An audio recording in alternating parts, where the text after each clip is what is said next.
So welcome everybody. Thanks for joining us for the third of 5 installments of Projecting Fellows.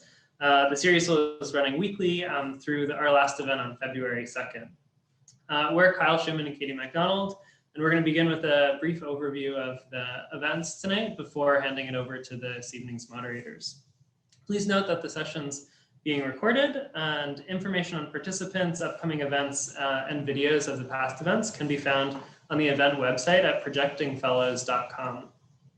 We want to express our continued gratitude to the moderators and fellows who have made this series possible, to the University of Virginia School of Architecture for virtually hosting the events, Dean Isla Berman and Chair of Architecture Felipe Correa for their support, Sneha Patel and Darcy Engel for facilitating the series, Chris Coate, who's a fellow in graphic design himself, for art direction and graphic design for the series, and Weihao Wang for website design and development. Several architecture schools nationwide annually name fellows to develop an intensive research or teaching project during a short-term appointment.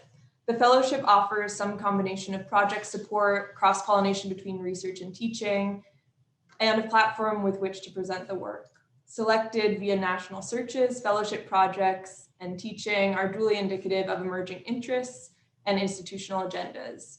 This January and February, the 2019 to 2020 fellows, some of whom have completed their fellowships while others are still in progress, convene to explore rising tides and the vehicle of the fellowship. This series serves 3 audiences: the fellows who might find a dispersed collectivity, an emerging generation of aspiring scholars and architects who might learn about the fellowship as a kind of incubator, and the broader architecture community who might converge across geographic, institutional, and ideological boundaries. This evening will consist of 4 presentations by fellows, followed by a moderated discussion. We encourage audience participation by using the chat to pose questions and observations throughout the evening, and moderators may call on questions from the audience later in the discussion. In the first 2 events, discussion is centered on political agency, transgression, taste, ubiquitous digital means, and architectural labor, among other topics. Benefits and shortcomings of the various fellowship models have been raised and discussed. Tonight, the discussion will continue with a session broadly themed publics. And it's our pleasure to give you some introductions for our 2 moderators for the evening. First, it's a privilege for me to introduce Sylvia Lavin tonight, a generous scholar and advocate for the emerging design community. Lavin is a professor of history and theory of architecture and co-director of the program in media and modernity at Princeton University. Prior to her appointment at Princeton, Lavin was a professor at UCLA, where she served both as chair and as director of the Critical Studies MA and PhD programs. Lavin is the recipient of an American Arts and Letters Award in Architecture and has received fellowships from the Getty Center, the Kress Foundation, and the Social Science Research Council. She has authored numerous books and is an accomplished curator, having assembled and designed shows at the Chicago Architecture Biennial and the Canadian Center for Architecture, among many other venues.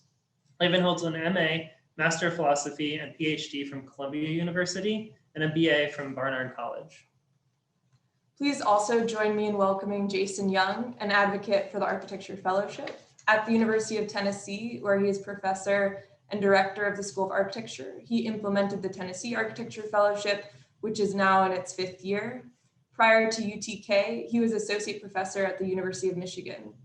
He previously served as the Helmut F. Stern Professor in the University of Michigan Institute for the Humanities and the Howard Friedman Visiting Associate Professor of Practice at Berkeley. His academic research explores contemporary conditions of American urbanism in a post-city, digitally organized culture. A licensed builder, Young was co-founder and partner of Wetsuit and founder of Yard, an independent construction studio and design practice. Young holds a Master of Architecture from Rice and a Bachelor of Science in Architecture from Georgia Tech. Thank you both for joining us tonight as moderators. Thank you very much, Katie and Kyle. On behalf of Sylvia, I would just like to say that we're very happy to co-moderate this session and looking forward to the 4 presentations tonight and the ensuing discussion. We're excited, aware and excited that we're doing this on the eve of the inauguration of President Joe Biden.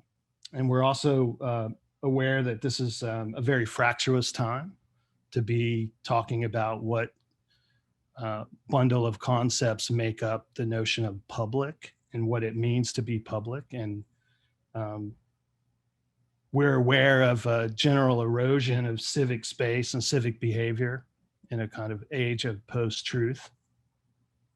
And we're also aware that it's there's no there may be no more valid time or appropriate time to ask questions about what constitutes the public and who constitutes the public.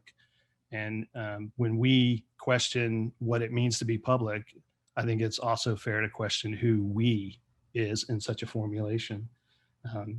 We note in the title of this session, the S, the plural, publics, and that's something we both found quite interesting, and hope that we can get at that as well, that we're not really considering the public, but rather publics, the plural of that concept. And we also are interested in the ways in which we're operating at a number of levels as stand-ins.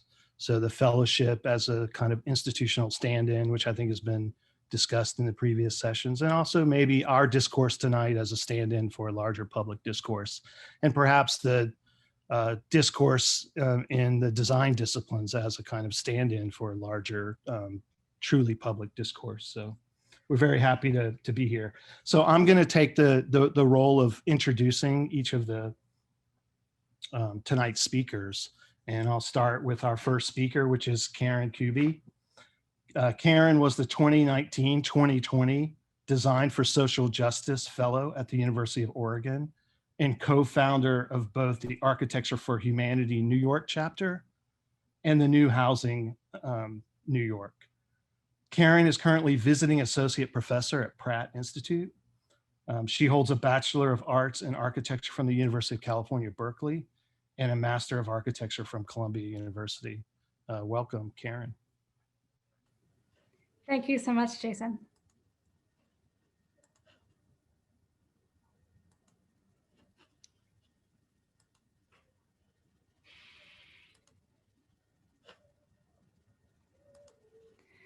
Okay, I am presenting today from Brooklyn, where, as Jason mentioned, I'm a visiting associate professor at Pratt, and I'll be talking about my faculty fellowship in design for spatial justice at the University of Oregon.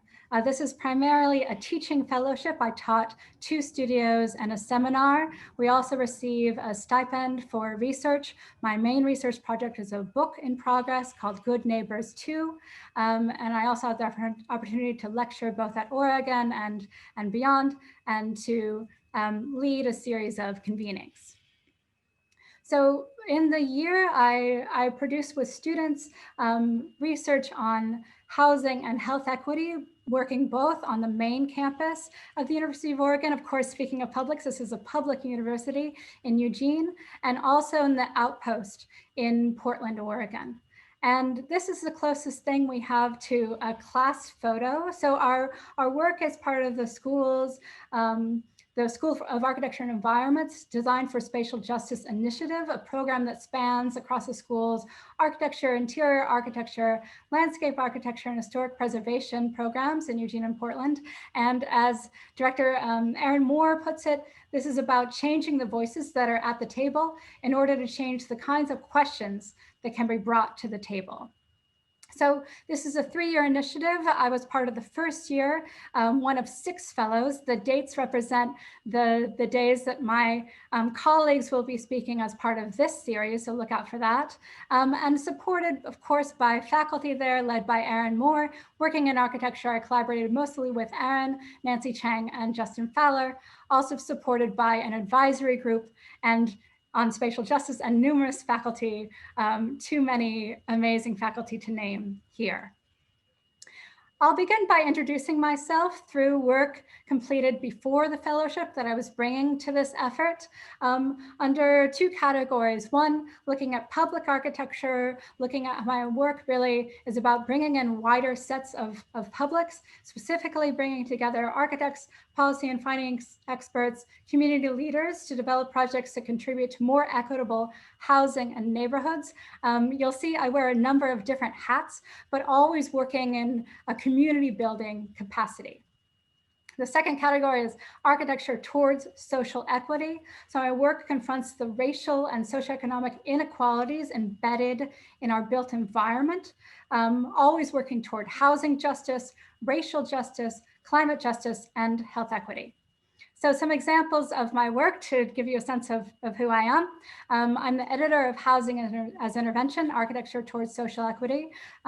This is a 17-essay volume of architectural design that examines how housing projects around the world and the design processes behind them might be interventions towards greater social equity.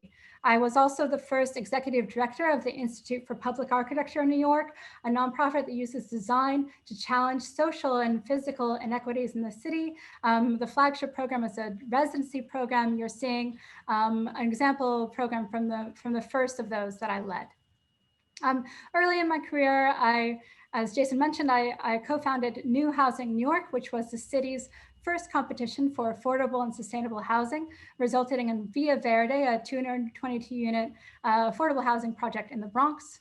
I also work often as a curator. So this is a low-rise, high-density housing exhibition I produce at the Center for Architecture, and as a designer, including projects like Making Room, which was exhibited at the Museum of the City of New York and sponsored by the Architecture League and Citizens Housing and Planning Council, and the smaller installation Living Room, Housing Works Builds Housing, that is about housing for people living with HIV and AIDS.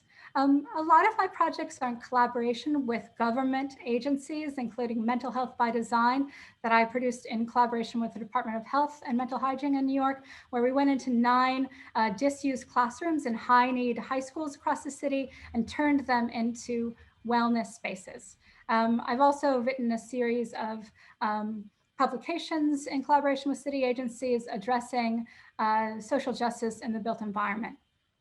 So, and earlier in my career, leading the nation's first regional disaster housing plan for the New York, New Jersey region.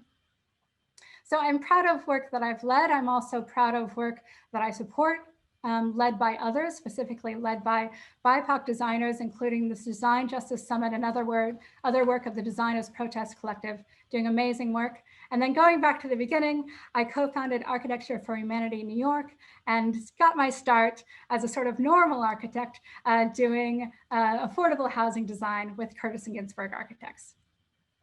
So now moving on to the fellowship year.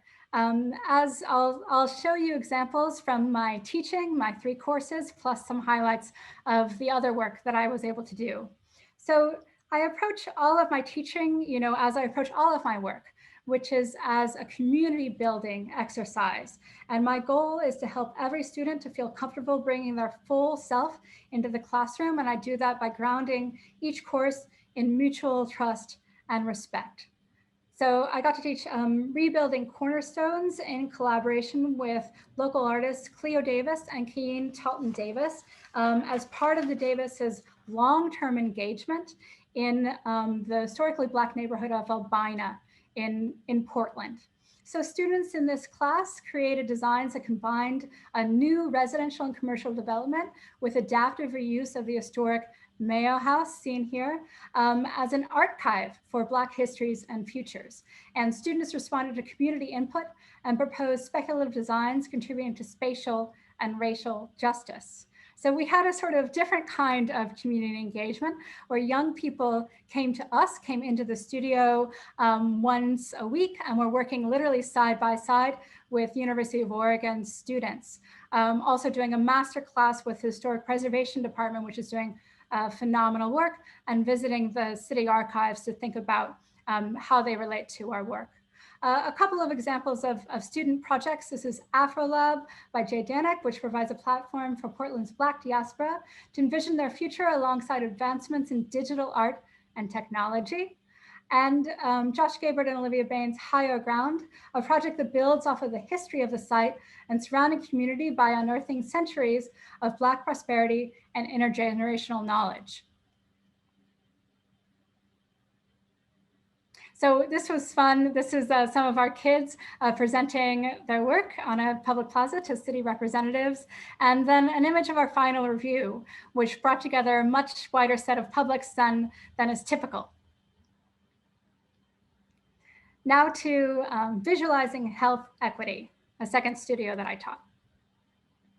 So this studio contributes visions for an equitable future where everyone in the Portland Jade District has an opportunity to lead a healthier life. So the studio asserts that architecture is never neutral, but is always communicating cultural values.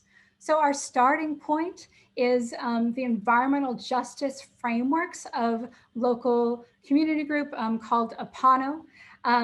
And as the studio explores connections between the built environment and racial and socioeconomic health inequities, examining the full role that architecture and urban design can play in reducing those inequities. So students were synthesizing lessons from this report, which represents years of community engagement.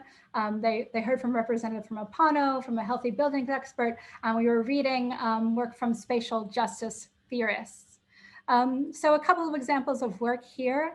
The Community Through Cooking is a feminist project that puts communal kitchens at the center. These are designed to foster social cohesion, which we know is a health equity metric, and to support multi-generational interaction, cultural understanding, and joy. Here's how that snapshot connects to wider frameworks, and a couple of more shots of the project and how it builds on the assets of the neighborhood.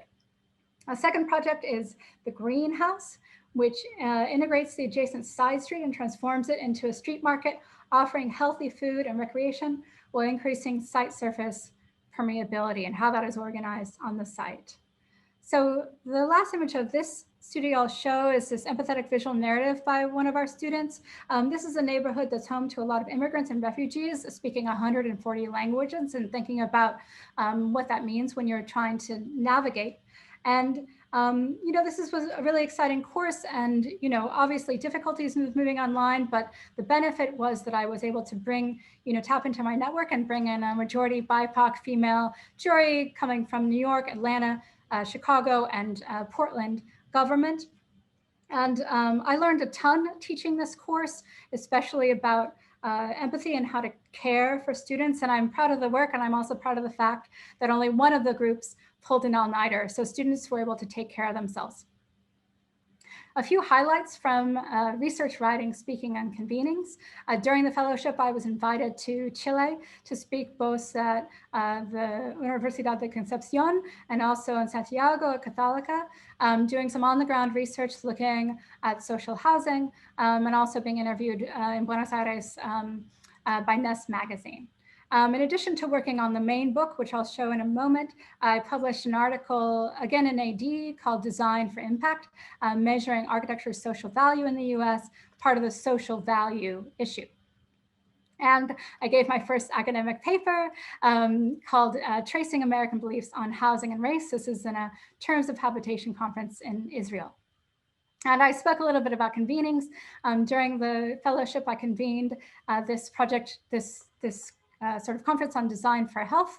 And also I was the one to spearhead with my colleagues our final conversation that was student-centered towards spatial justice, our final for the year, that really asked about, you know, what is the future of teaching spatial justice, asking the students' perspective. And because of my background, sometimes I'm invited to speak on design and health. And also during my fellowship, I was invited by FEMA to present on disaster housing in Honolulu. So the last thing I'll show is three things at once. So Good Neighbors is a housing seminar I taught. It's a Design Week Portland program that I produced, and it's an ongoing book project that I'm working on that's also supported by AIA New York.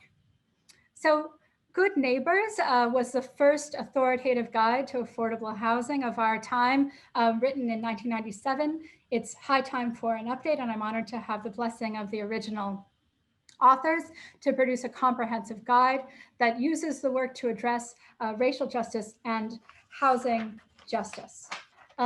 So I taught a seminar with parallel pedagogical goals. So students began by analyzing the arguments by different writers coming from different disciplines, how they defined the problem of housing in the United States. And then from there, collectively edited and produced a pamphlet where they were defining the problem in their own terms. From there, our project was called Anatomy of a Case Study, analyzing different formats of case studies for how they were working and not working, and then using those critiques. This is the sort of exercise, breaking it down. We also had a chance to visit some great affordable housing locally in Eugene. And then from there, the final project had students working directly with architecture firms, doing interviews and producing beta case studies.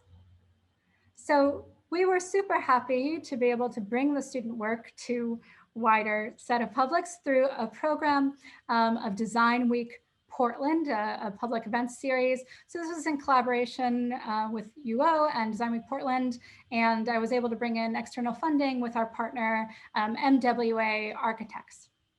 And we had a phenomenal group of panelists. On the left is a city, a state representative, and people working in housing justice from a set of different perspectives.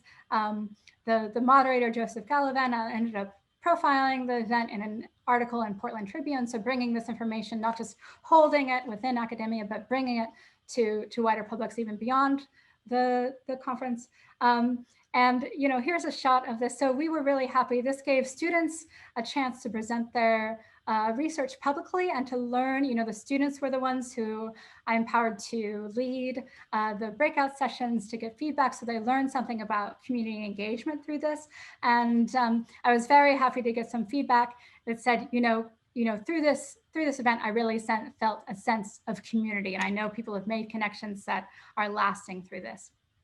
So I will end there, and thank you so much for the opportunity to speak. Please look out for my colleagues from the University of Oregon Fellowship, who will be speaking Priyanka and Zana next week and Mena the week after that. And anyone who's coming to EDRA, we're very excited. We're bringing the band back together, and we're going to be presenting pedagogies for designing spatial justice.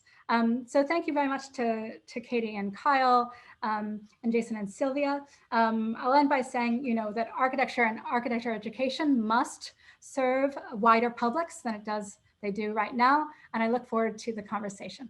Thanks so much. Okay, Karen, thank you very much. Our next speaker will be Pierre Gianna Mazzocca. Pierre Gianna is the 2019-2021 Emerging Scholar in Design Fellow at the University of Texas at Austin, and co-founder of Atelier d'Architectura Singular, where she worked from 2011 to 2015.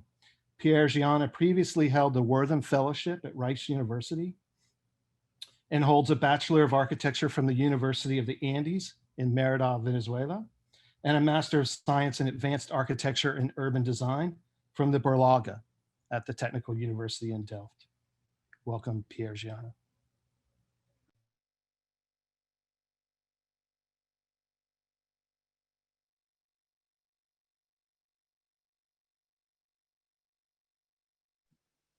All right, thank you, Jason, for the introduction.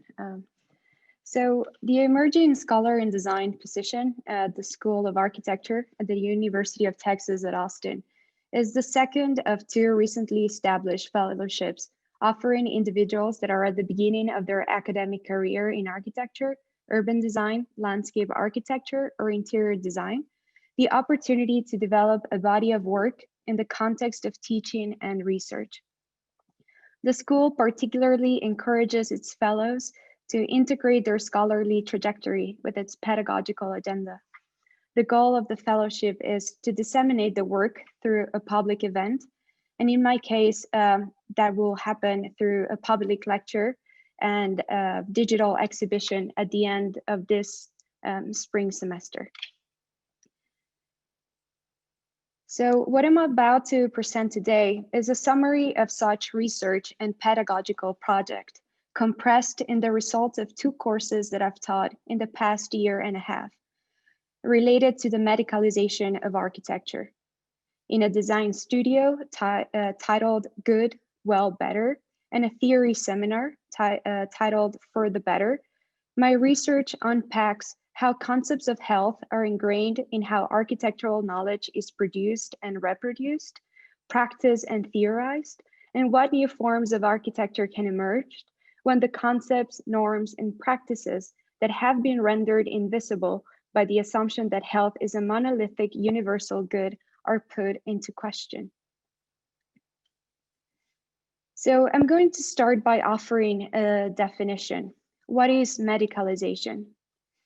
Peter Conrad, in his book, The Medicalization of Society, argues that the clue to understanding the term lies in definition. That is, a problem is redefined in medical terms, described using medical language, understood through the adoption of a medical framework, or treated with a medical intervention. The important thing then is that the object or issue under observation that is regarded as an illness or disease is not a medical problem. It simply needs to be defined as such. Definition in this case does not address the fact of whether a particular issue is or isn't a medical problem per se. And as Conrad suggests, this aspect is beyond the scope of his inquiries, and for the sake of full disclosure, beyond mine. Rather, the focus is given to the expansion of medical jurisdiction and its implications. For Conrad, medicalization describes a process by which non-medical problems become defined and treated as medical problems, usually in terms of illness and disorders. What is left to observe is how this process develops and under what circumstances and what are the agents necessary for it to originate. So to study the medicalization of architecture means to excavate the traces of this process within the discipline and track the expansion of medical jurisdiction inside the terrain of architectural methods and procedures. It means to survey the intentions behind every object and the ideas behind every architectural typology, and how this reify the clues about illness and the pursuit of health we see embedded in the spaces we inhabit. So in every surface that turns into a ventilated corridor, a volume into a well-tempered room, ideas are crafted into an architecture where pathologies or the fight against them are registered and where the truth about the human condition becomes visible. In short, such an investigation reveals the history of how architecture was instrumental to achieve the modern ideal of progress, both as an agent and facilitator through the medicalization of the population, cities, and nature by championing health and the elusive common good. Because the study of medicalization reveals the doctrinal arrangement of space used as a preventive measure to condition human relationships and human experience, it also helps to identify the medicalizing processes that architecture has enabled by advancing normalizing modes of doing, while at the same time allowing to invent non-normalizing modes of thought and existence. Since health is a word depleted with value judgments and unattainable assumptions, it is a term that also speaks about power and privilege as much as the state of ultimate well-being. As Jonathan Metzl and Anna Kirkland argue, health is a desired state, but is also a prescribed state and an ideological position. Therefore, appealing to health allows for a set of moral assumptions to remain unquestioned and for medicalization to permeate into the discourse of architecture. It is precisely this equation, linking material forms to specific ethico-political agenda, that has become so difficult for us to uphold in this day and age. This concerns with architecture's representation of goodness and its biopolitical applications are at the core of both my studios and seminars. In them, students are encouraged to read space, buildings, and urban fragments by interrogating the medicalizing processes at the core of certain architectural types, while at the same time, students are asked to resist them. The two formats that have framed this research, the seminar and the studio, have allowed me to approach this topic from the point of view of design, but also through the point of view of two other disciplinary concerns, history and typology. The theory seminar that I've taught, For the Better, explored the historical relationship between architecture and medical knowledge through a study of the modes of observation and representation imported from the medical sciences. Medical knowledge has been understood in architecture through the impact it had on cities and in the interior configuration of domestic spaces. However, architects also recognized in medicine an innovative way to understand and reproduce knowledge generated within its practice. According to this, architectural knowledge could also be generated scientifically, preceding a way of thinking equivalent to methods of clinical observation, the very same method from which medical knowledge is generated. This way of seeing synthesized experience into abstraction, opening architecture to the medical gaze. The opening up of architecture to the influence of medicine and science brought the introduction of metaphors, analogies, and images that have had a direct influence in shaping the built space and the mechanisms we use to describe it. The most exemplary ones may be the concept of type, or the incorporation of words such as circulation into the architect's lexicon, or the elements used to combat disease, or the aesthetics of anesthetics, and the deployment of mechanisms of othering when justified by health concerns. All these observations point to the pervasive effect the reliance on medicine instills into the production of architecture, and how bodies and spaces are therefore still created through the experience of a constructed institutional setting in which medical perception gives us the rigor to observe. So this seminar and the spread that you're looking at scrutinizes this history to investigate our present. It poses the question of how much of this tradition is still embedded within our practice, and how much our contemporary concerns regarding bodies, health, and collective responsibilities still shape our current understandings of space and its production. The design studios, entitled Good, Well, Better, have also explored the representation of health in architecture by proposing the analysis of cities by individuating the strategies and the typologies that, informed by medical discourses, were deployed and instituted as the actual techniques of its reification. Divided into two parts that promiscuously inform one another, the studios are first a collective attempt at deconstructing a city. On the first iteration of the studio, the city was Chicago, and on the second, it was Austin, through its architectural form and later individual contributions in which students put forward personal design positions. And students are encouraged to respond to these collective sites by questioning the spatial types that directly or indirectly deal with the city's medicalizing processes. Then, by taking these types as a given, students project strategies that reconsider this type's established arrangement of space and the expected consequences this have in the construction of diverse concepts of public health. These design research projects act as critical forms of documentation and of representation. Therefore, to document, to represent, and to project is seen in the studio as an essential task towards a deeper understanding of urban spatial production at all scales. By doing so, the studios aim at expanding on architecture's methods of analysis when confronting past and current attitudes towards health and the built environment, and how this can help us project a more sustainable relationship with our bodies, our dwellings, and our cities.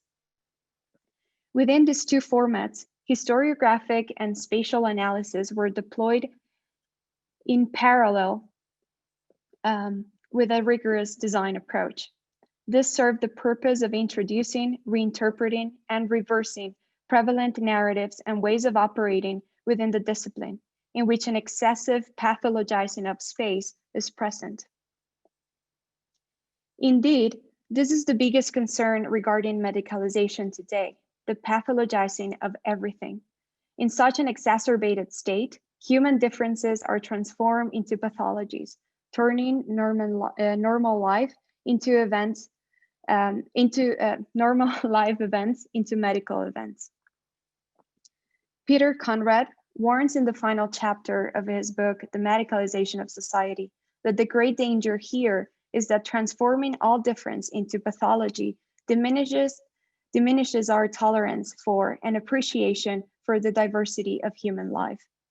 As a fellow and young scholar, I find myself in the privileged position to question the inherited practices in architectural education, where health is still accepted as an immutable universal value.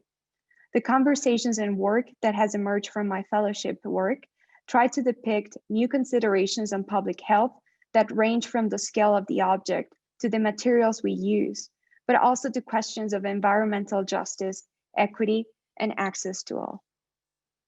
Thank you.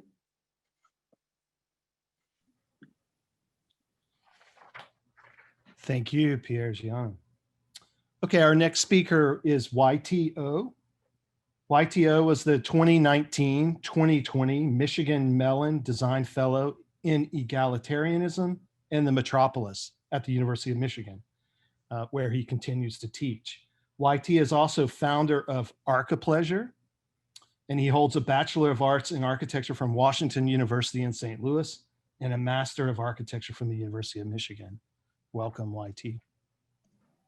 Hi guys, thank you again for this opportunity. I'll get going. So before I begin, I've been humbled and energized by the work of my fellow fellows. I hope this endeavor can continue and that it also encourages emerging students and practitioners to basically take my job in the future.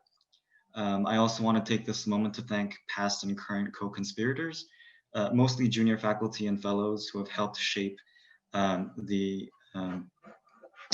ArchPrep experience, who I see are also in the call, so thank you again. I have been the Michigan Mellon Fellow for Egalitarianism at the Metropolis since 2018. At its inception in 2015, it was a 2-year appointment composed of 2 design fellows and 2 humanities fellows, but has now been reduced to a 1-year appointment with a single design fellow. Like many fellowships, the appointment comes with academic instruction and research. The design fellows would be based in Detroit and lead the ArchPrep program, which is University of Michigan's architecture preparatory program in collaboration with Detroit Public Schools. Within the span of the first few weeks, I decided to focus on the teaching portion. So this talk will focus on ArchPrep, where I've put in the majority of my time and effort. So the program aims to empower the next generation of Detroit leaders by offering rigorous design education in an immersive studio environment, directly engaging students with inspiring artists and creative practitioners, whilst offering pathways to post-secondary education in professions related to the built environment. Since 2015, more than 300 Detroit Public School students have completed the program. We meet every day for a 3-hour studio course with approximately 20 students in the fall and about 40 students in the spring. Participants include students from Western International, which has a predominantly Latinx and immigrant student body, Renaissance, which has a majority Black and African American student body, and Cass Tech, which has a mixed student body that includes students with South Asian, West Asian, and North African backgrounds. They are all juniors at the time of participation, but we are looking to expand the program to other grade levels and to additional schools. The curriculum has undergone various makeovers. They were spurred by our interest in reimagining an otherwise classical and didactic pedagogical style of learning, also by our acknowledgement of the fact that not all participating students are interested in pursuing the discipline or a career in architecture, and lastly, by our commitment to equitable access to a creative education that has the potential of introducing students to alternative career paths. To keep our students engaged, we intentionally structured 5 short modules that dealt with concepts of architecture and a final project.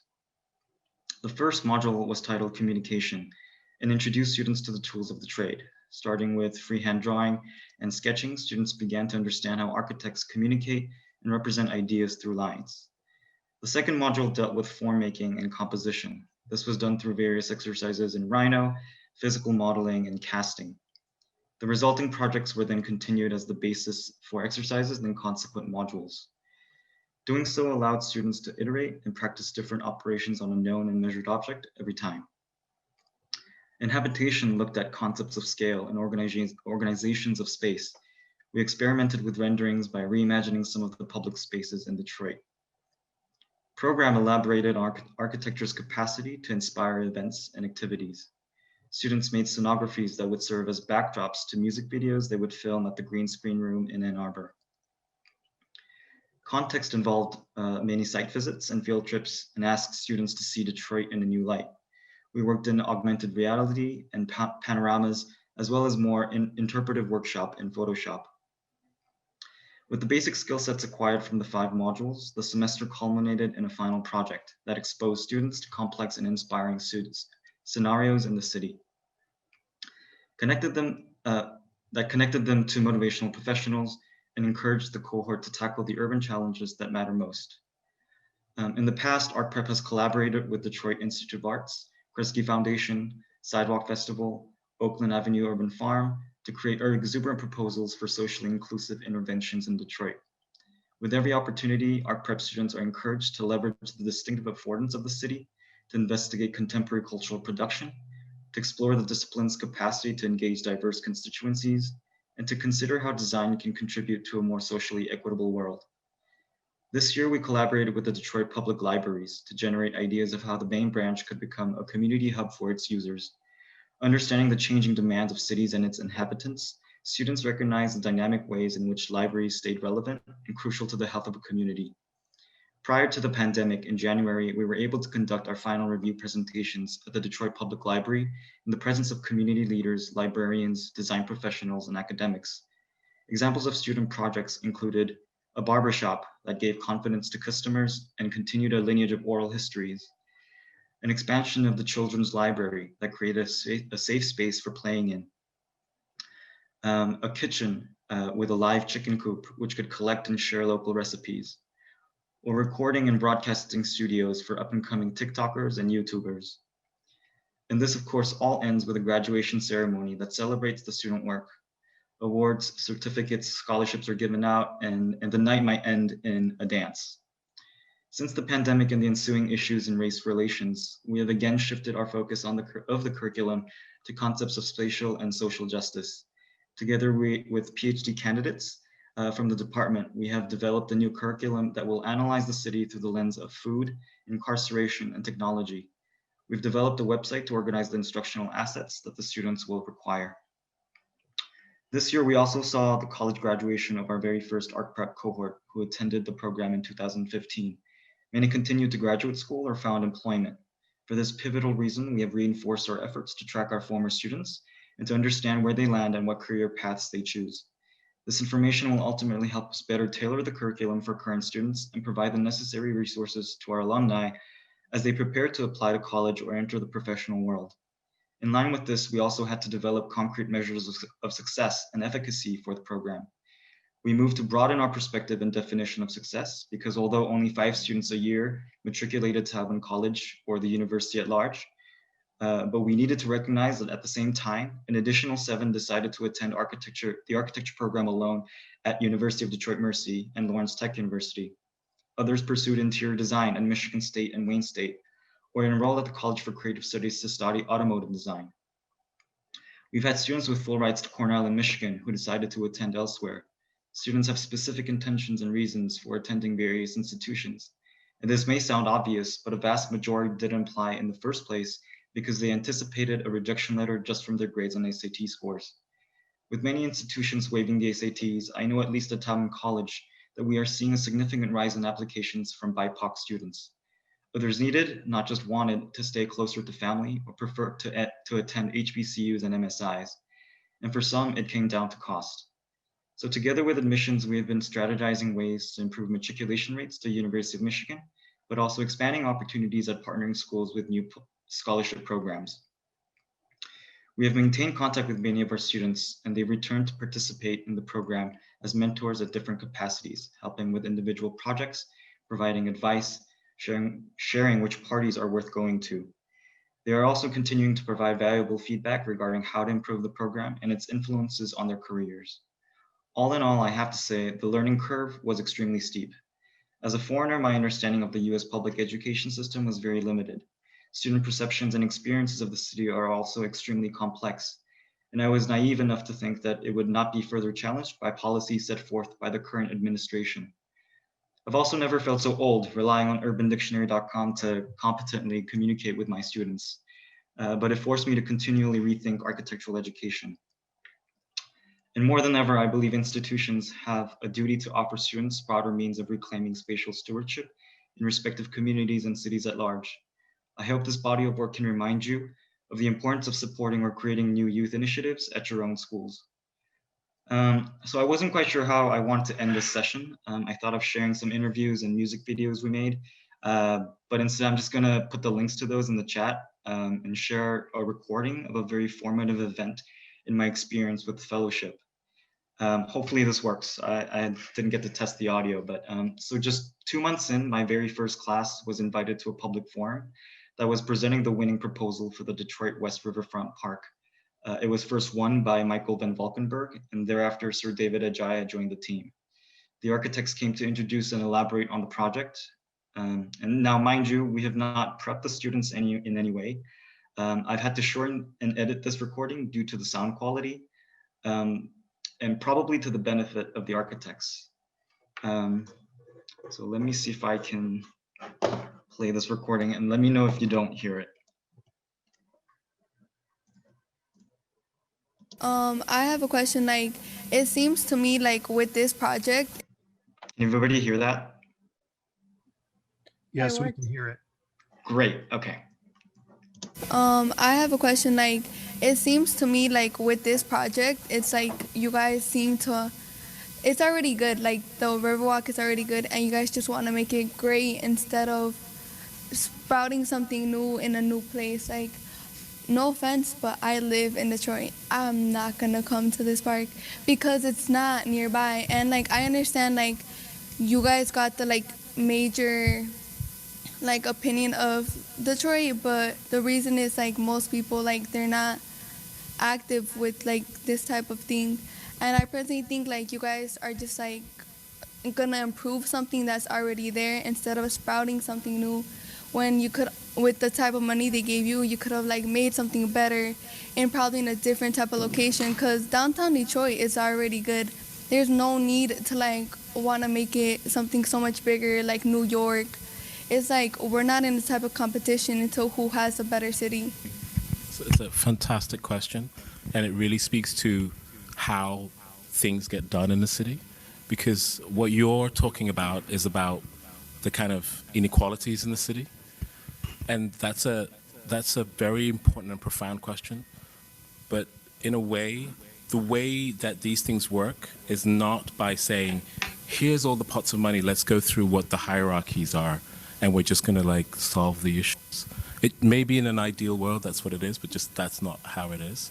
But I think that what this park is trying to do is trying to talk about another resource that isn't in your imagination that can become part of your imagination.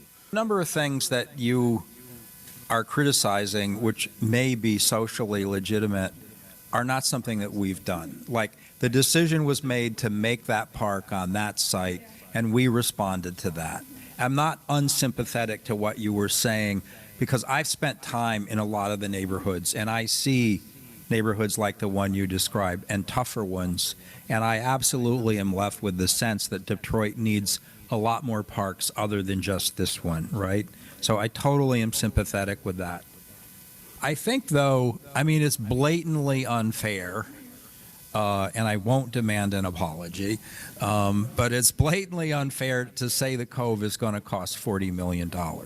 The entire park, which has all kinds of stuff for all kinds of people, is what happens to that. But I think that one of the things that Detroit, so I built this park in Brooklyn on the waterfront where there were abandoned waterfronts. And a lot of people in meetings were saying things not unlike you, okay?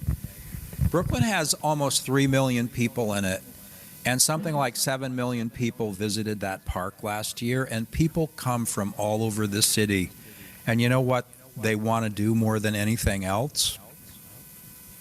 They want to be in a vibrant public space where they're getting to see a lot of other Detroiters, in our case, Brooklyners, being together. And they never could have imagined at the stage this project is at that this was going to happen. So, I have a question. Like, So the student was offered a summer internship on the spot, which she most kindly turned down.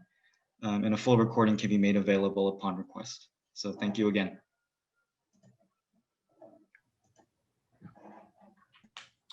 Okay, YT, thank you very much. Okay, our next presentation will be from Ryan Roark.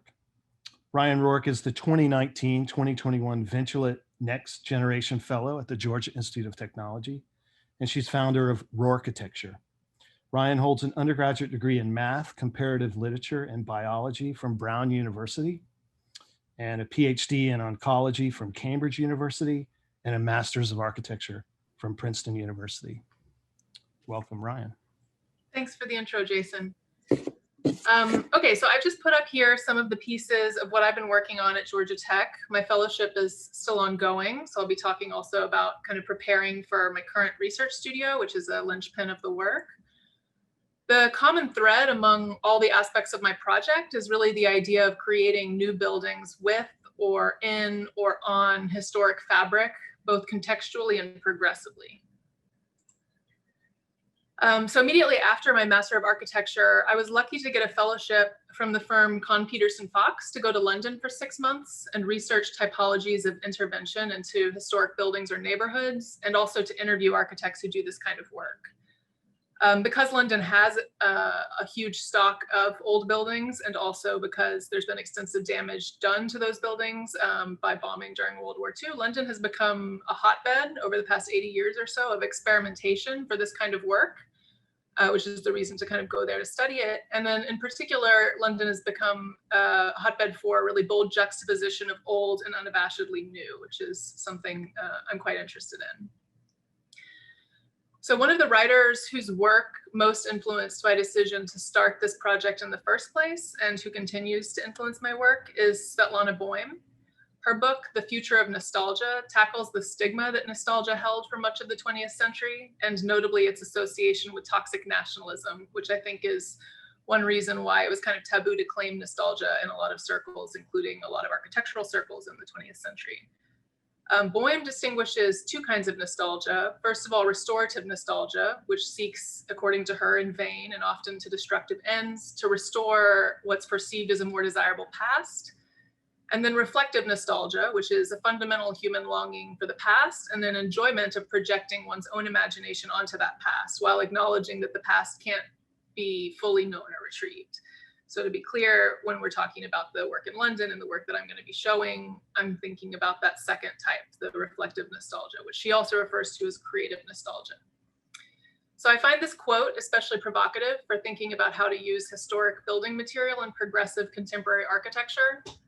She writes, "Creative nostalgia reveals the fantasies of the age, and it is in those fantasies and potentialities that the future is born. One is nostalgic not for the past the way it was, but for the past the way it could have been. It's this past perfect that one strives to realize in the future." And then the other writer I use most frequently is John Ruskin, who recently had his bicentennial, which prompted several conferences and publications by the Ruskin Society, among others. And more or less by chance, one of these conferences crossed my radar while I was wrapping up the fellowship work in London. So I reread Ruskin's 7 Lamps of Architecture with particular attention to his ideas about the life cycles and the death of buildings. And I found it to be full of things I could use, both in terms of design and in terms of writing. So first of all, Ruskin was unapologetically anti-restoration, which is something that I most of the time agree on. He's also often remembered as being largely responsible for a much more wide-ranging prohibition against interfering with existing buildings.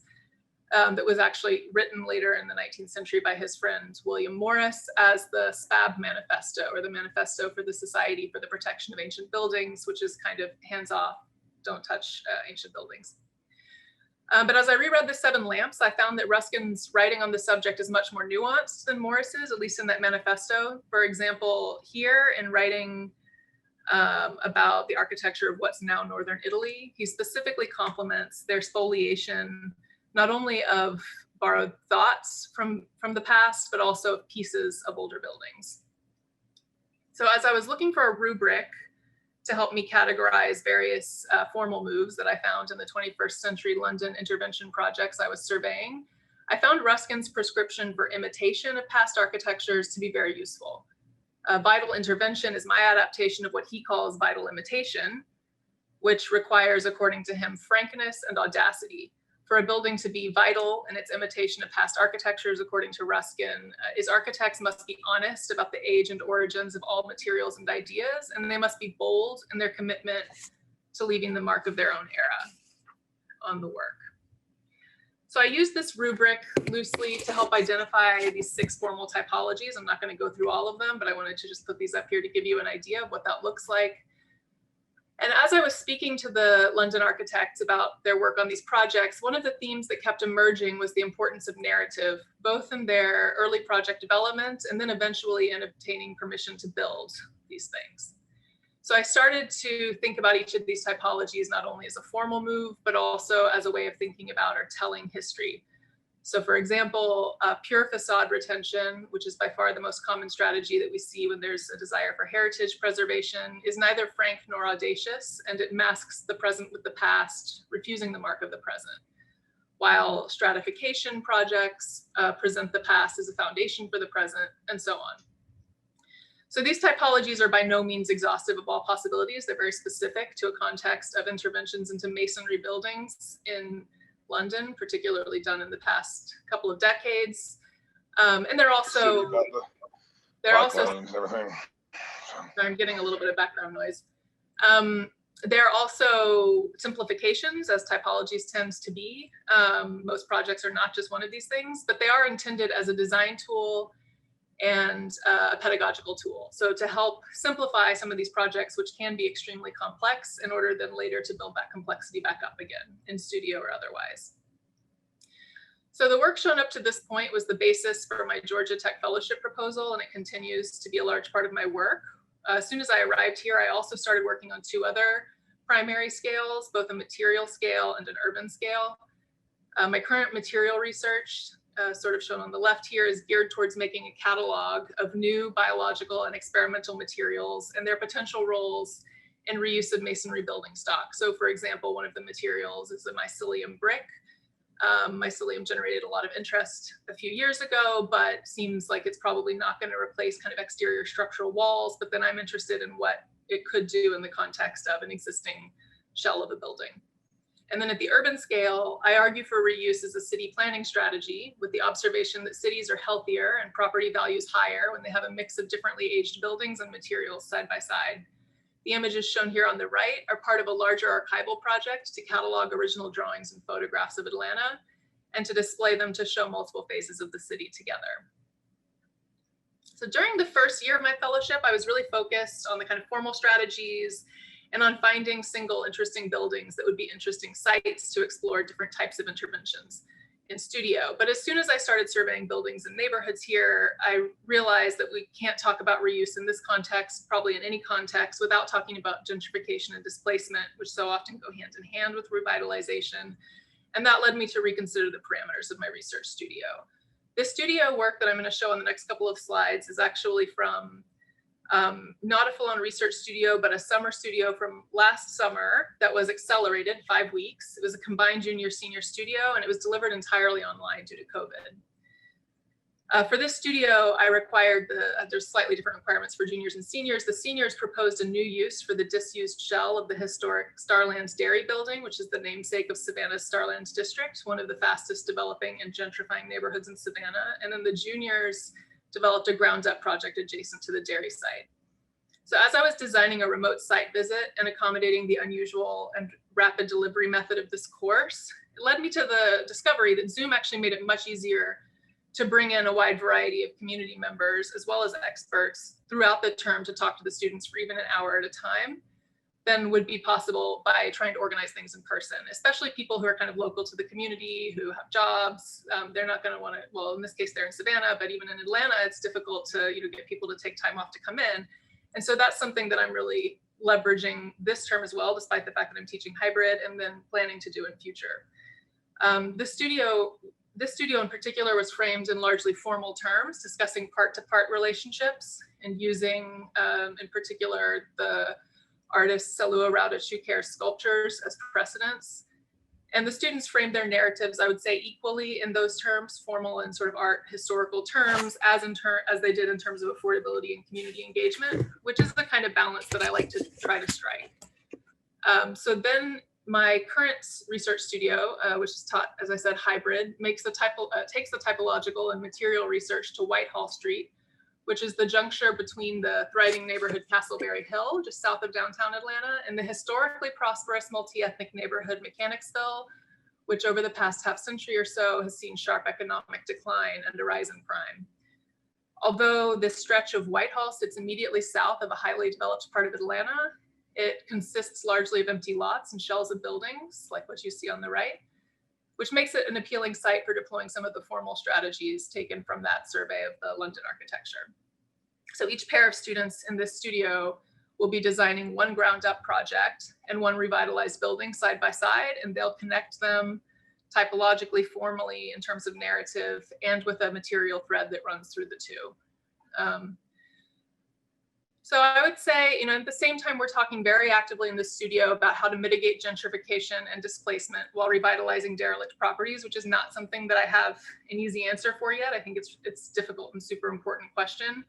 Our strategy in this studio will be to start with an intensive 3-week study and history of the neighborhood and surroundings, sort of a visual history. And then building on the Starland Studios format, I've really built in a lot of programming workshops, and then reviews by people from the neighborhood, community activists, preservationists, and developers. So I have this kind of triad shown on this slide here.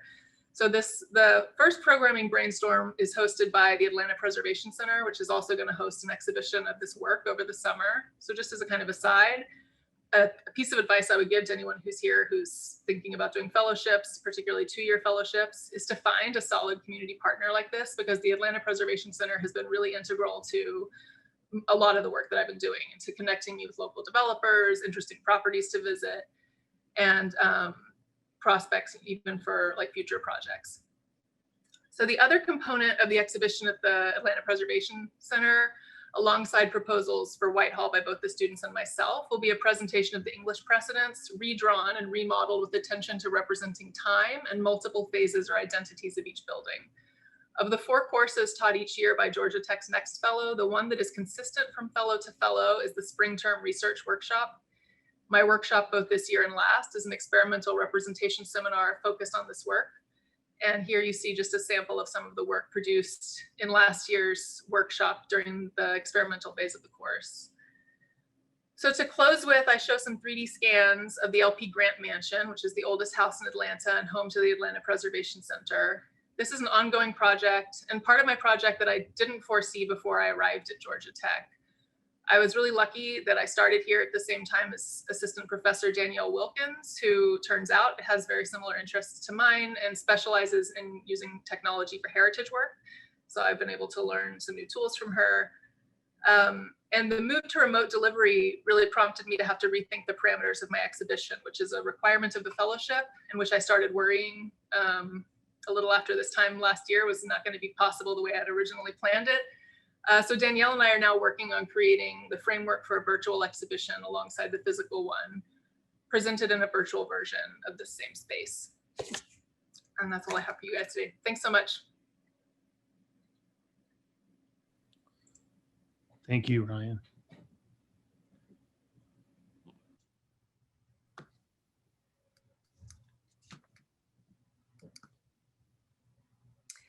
Well, I'll just begin. It was a really extraordinary and almost overwhelming display of the vastness of your work. You all covered so much material that I sort of want to apologize in advance. We'll only be able to discuss certain aspects of it, and I'll do my best to try to use you all, let's say, as symptoms of what's happening to the field. If Pierre Gianna will excuse my medicalized vocabulary.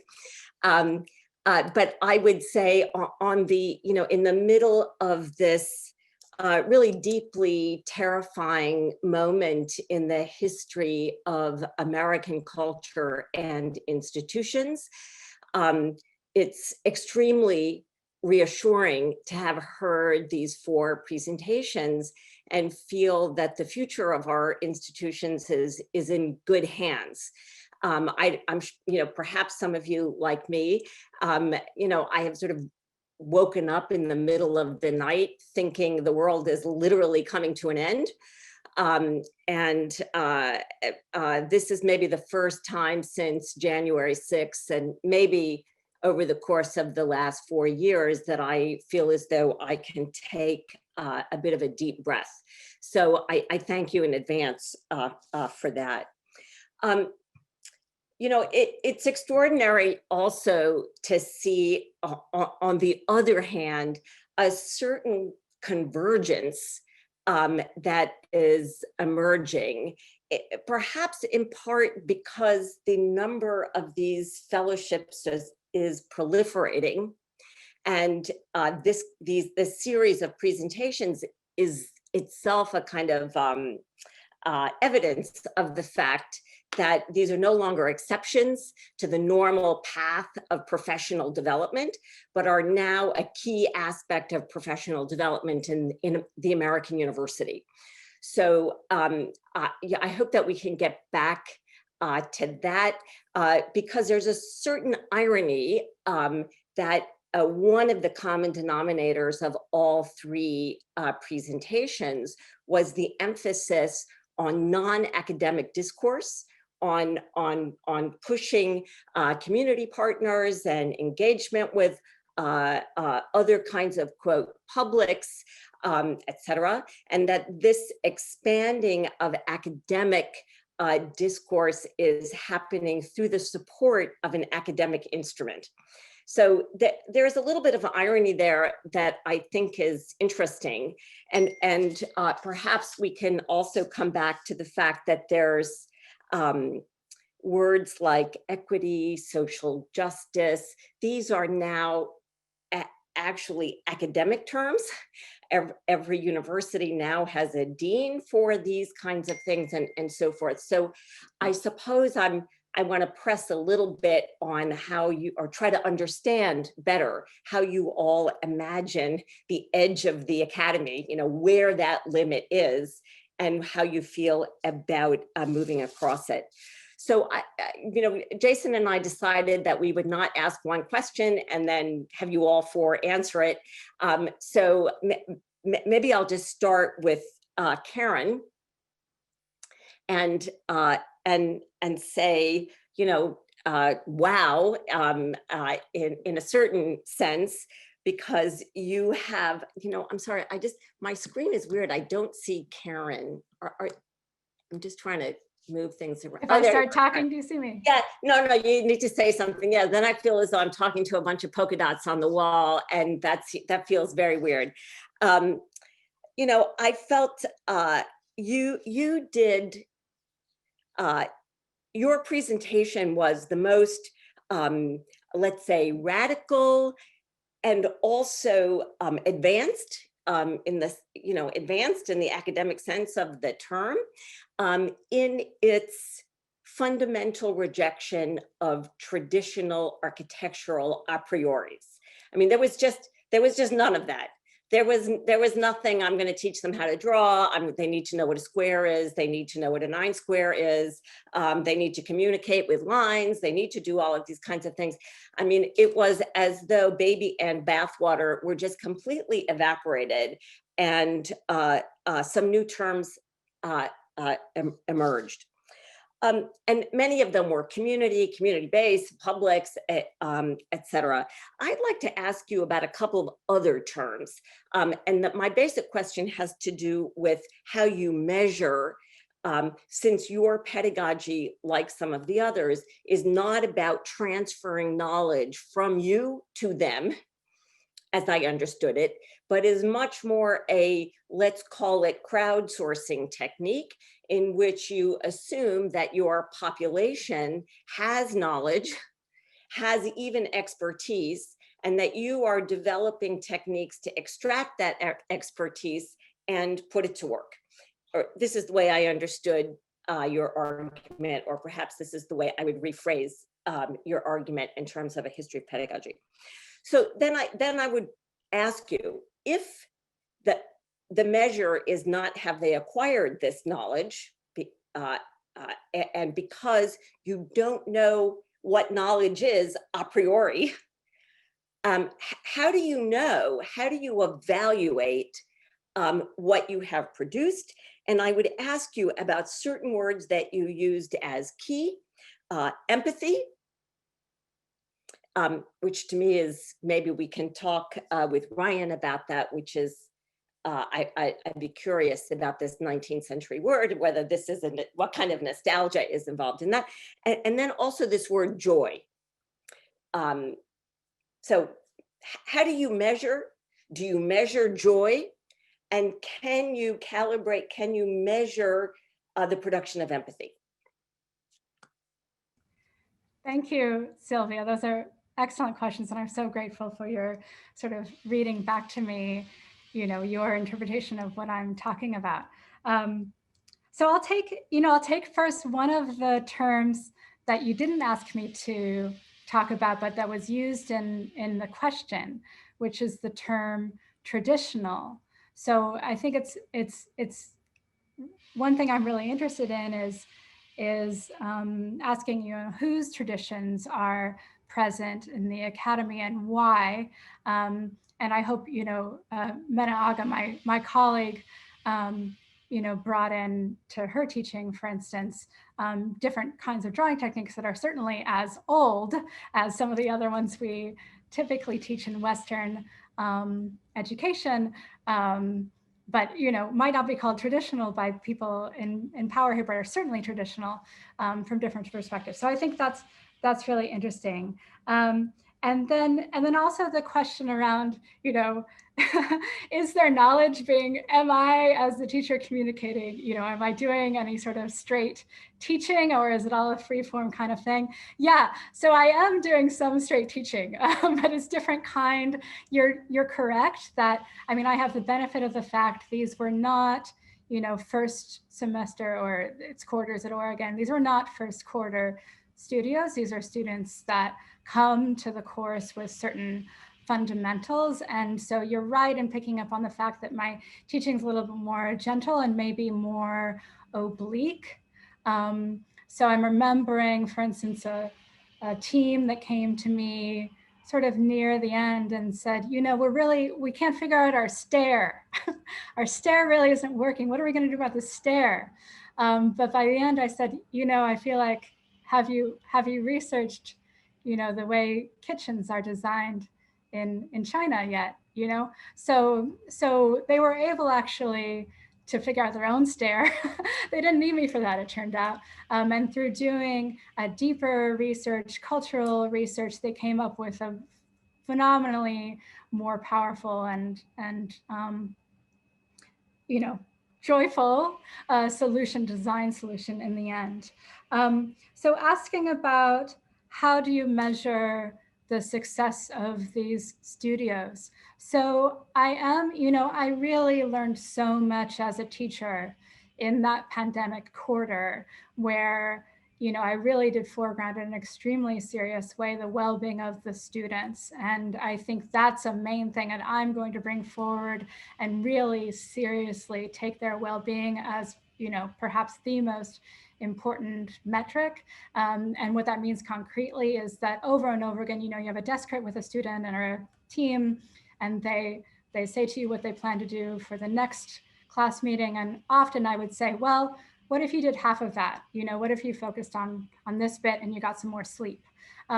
So I think that's an incredibly important metric, both for, you know, straightforward for the well-being of students, and also thinking about these are extremely elite institutions that we're a part of, including public schools. And right now they're only open to people who have the money and the time. You know, I'm speaking broadly, there are some exceptions to this, you know, that they don't have a full-time job or caretaking responsibilities or whatever, they're able to do these all-nighters. So in addition to well-being, you know, I think that kind of focus and that kind of metric also has the opportunity to start to open up our teaching to a much wider set of students with different kinds of availability and needs and financial realities.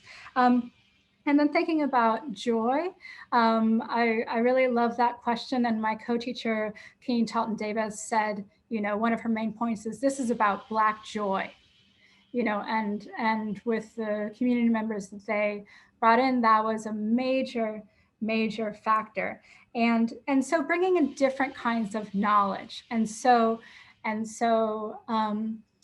you you know, and a measure being, did you really listen?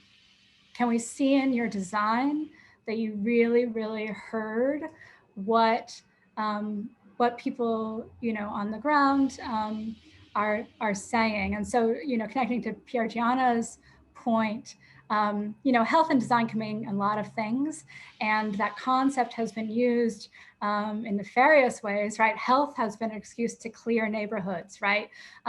Absolutely not a healthy attitude, but it's been an excuse. So to really, instead of a sort of, you know, some sort of somewhere out there, a nebulous idea of health, or maybe some actually negative view, you know, looking at the second studio, saying, we're going to look at, you know, the intersectional approach put forward by the environmental justice group that's been on the ground for decades, right? So they're looking at climate, health, housing as a whole holistic framework. So in evaluating the projects, you know, I hope they look good. I hope the projects are pretty, you know, I hope they're kind of beautiful and contribute to the neighborhood in a sort of straightforward way.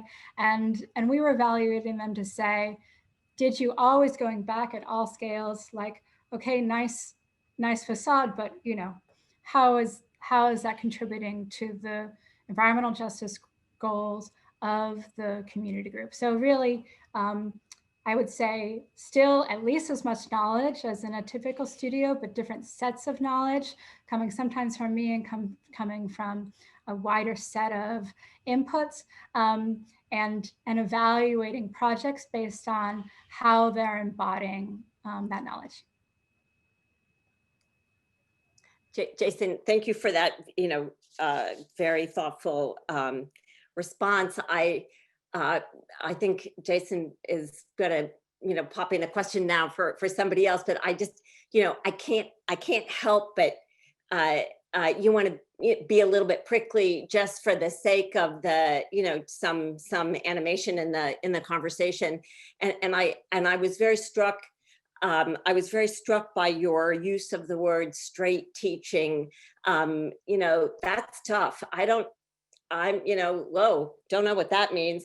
And also I had the, you know, I could work with students in a certain way because they already had the fundamentals. So you know, I'm just, as we move on, and maybe we can come back to this discussion, you know, the displacement, I'm interested in these fellowships and where they fit into existing curricula, because on the one hand, they can leave what you might think of as the heavy lifting of the radicalization of the discipline elsewhere, because you come in and do research studios and everybody already has the fundamentals, so you don't have to confront straightness or fundamentality. You know, I'm not speaking now about your work. I'm just speaking about the structure of these fellowships, and similarly, this is just, you know, gives me a little bit the heebie-jeebies. The fact that so many of them have now been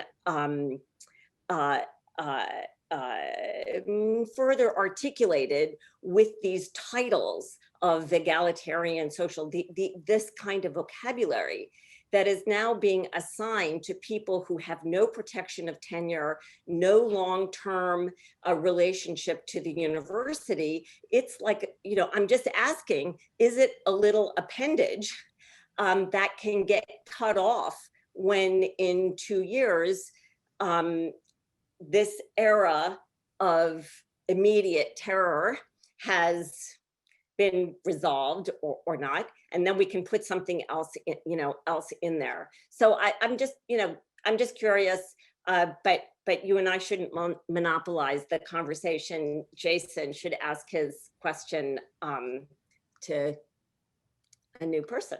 Yeah. Well, I think I can build a bit on that. It was struck in Karen's reply that invoking the question, did you really listen, which is, you know, one of the strong takeaways from the interview at the end of YT's presentation, when what I imagine to be a Detroit high schooler was essentially politicizing, the tendency that we perhaps have of doing the same thing over and over, right? As opposed to really looking deeper at what has the most efficacy. So I'll go to YT with my question. And I think it's a bit of an extension of this conversation.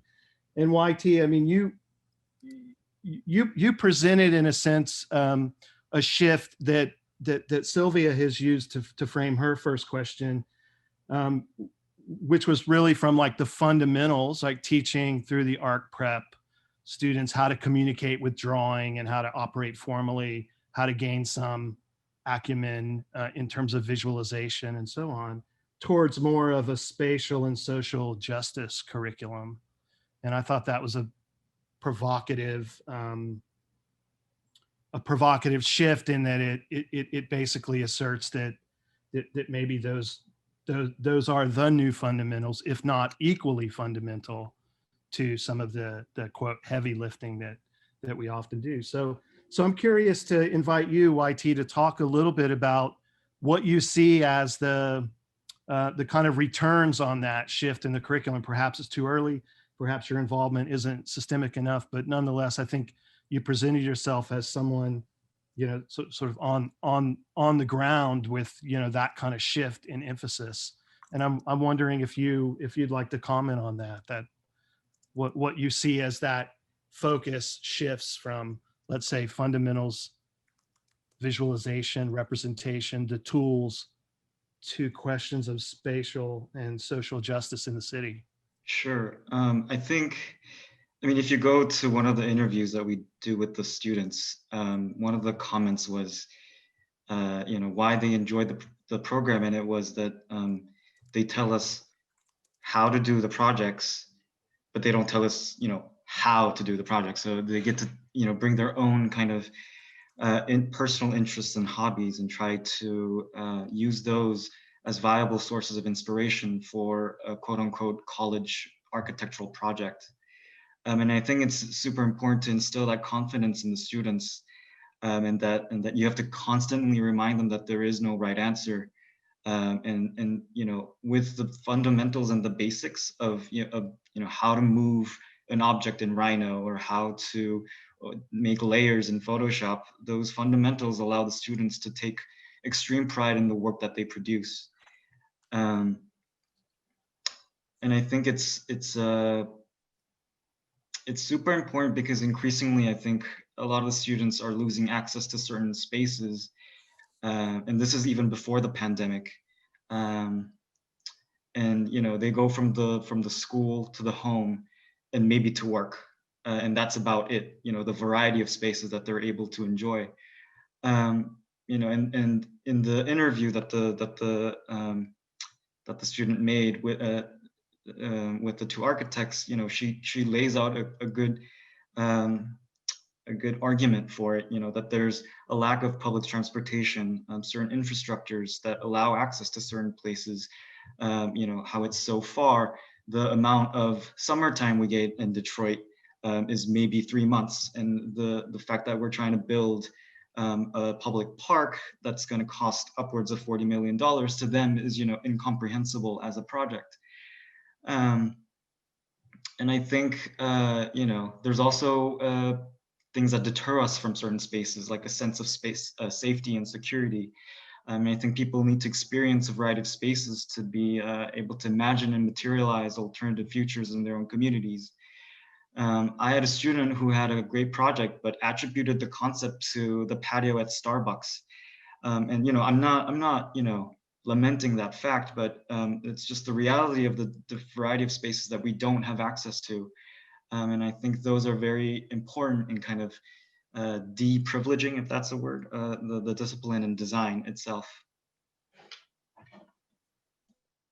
And I wanted to ask as well, like the fellowship that you hold, YT, is it, your emphasis is with working with high school students in Detroit. Is that the emphasis of that fellowship at large, like going forward? Correct. I believe in the beginning it was it had some broader implications through the Mellon Foundation, but throughout the years it has focused more and more to this high school program. Thank you. So Sylvia, do you want to ask a question, or do you want me to ask one? Or No, I mean, I have millions of questions. I just Okay. don't want to take up so much time, but you know, I'm YT. I think that you know, dealing with the question of access to the profession and working with very young people and figuring out how to let them in, get them in, and get them to want to come in. I think this is that's a really interesting that's a really interesting space to put architectural pedagogy into. So I just wanted to emphasize how much I appreciate that. And then maybe to make a turn towards you know, one of the other speakers, I'm struck. This is going to remind me a little bit of Karen. I want the students to feel good, which is a highly polemical for architecture students. The quote tradition of Western training is that they're hungry, tired, and beaten up by faculty. So the abuse, you know, I think that we have to acknowledge the abuse. I see colleagues of mine losing tenure, losing positions because of a history of abuse that used to be thought of as education. So I really want to emphasize what a huge change these values are introducing into architecture and the academy more generally.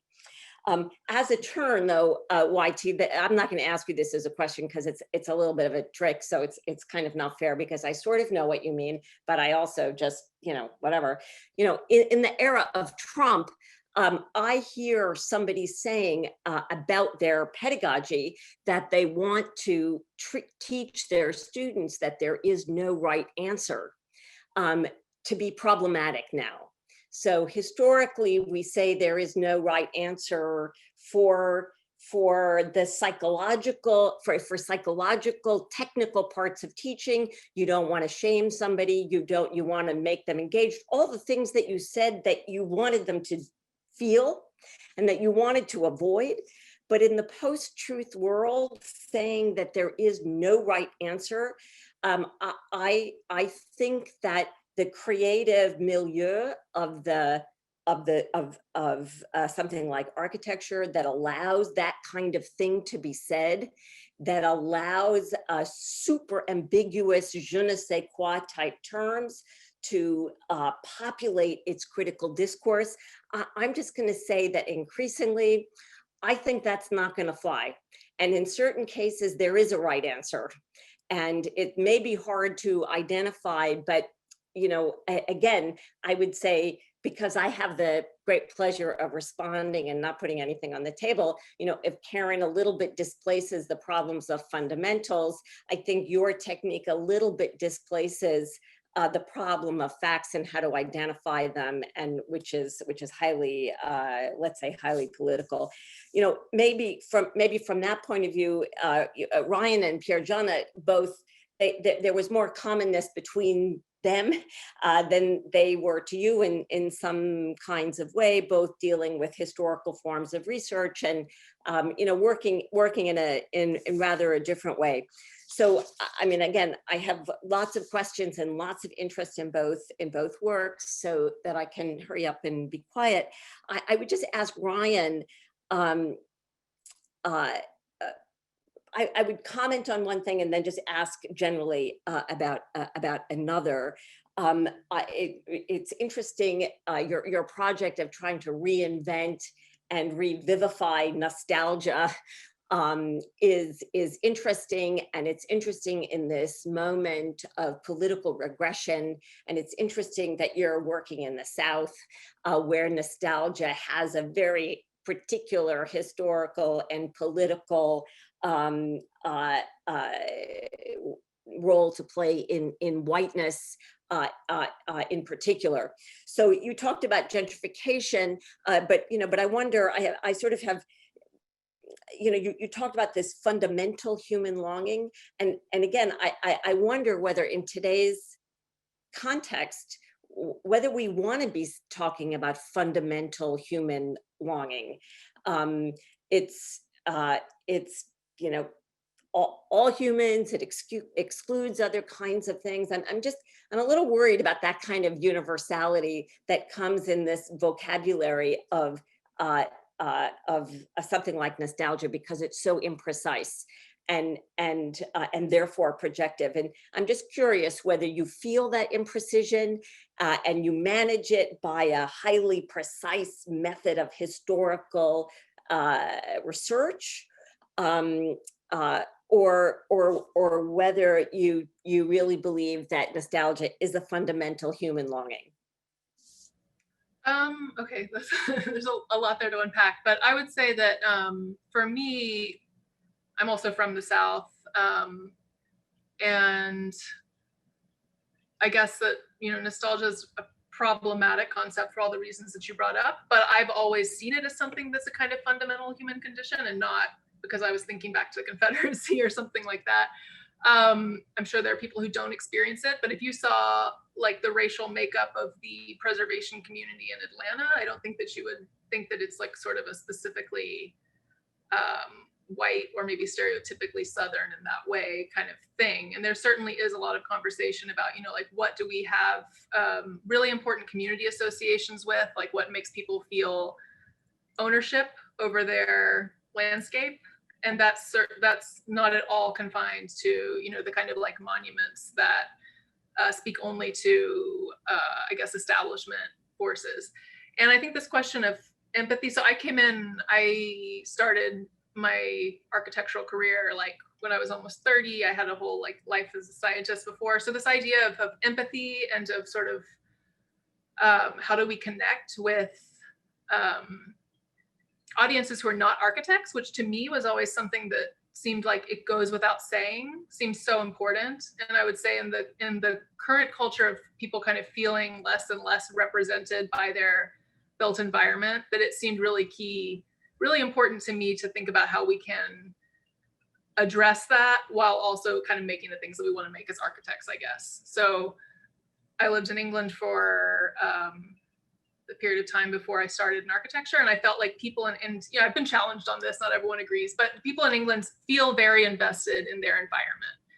And that prompts them to have really strong opinions about architecture, opinions about things that are being taken away, things that are being put up. And I think that like the kind of images of contemporary architecture are something that have kind of been leveraged for political reasons today as something that's affiliated with a kind of radical left and that's maybe vilified in like NRA ads and things like that. So I think that we have to be aware of the kinds of things that appeal maybe to a larger populace and use them in, ways that we're interested in. So that's, I guess, the motivation behind bringing in nostalgia. And I think that the thing that Svetlana Boym does is like really resurrect it as something that we can talk about without talking just about nationalism. So just to be clear, I feel that my job in the world now is just to help people articulate what it is that they want to do. So, and to be successful, you're all talking about success. I'm thinking, how can I help sharpen your arguments or let you know how the argument feels to me in case that's information for you. Yeah. And I guess I would say just a couple of things to your extremely thoughtful presentation. And I was making no assumptions about who the community, who the community in particular was. Just that when you use the word nostalgia and let's say don't use the word whiteness in your presentation, this is just a choice. When you say, people in England feel this, it's hard to think that all people in England feel anything. And everybody's work that we have seen today already proves that not all people have access to formulating an opinion, to expressing their opinion. So I'm sure there are a lot of people that are left out. So maybe that's the imprecision of that. I would say as a historian, one of the most important historiographical developments in the last 5 years or so is a move towards empirical precision in order to try to avoid these overstatements that then further disenfranchise people. So people in England would be one example of that. What people in England?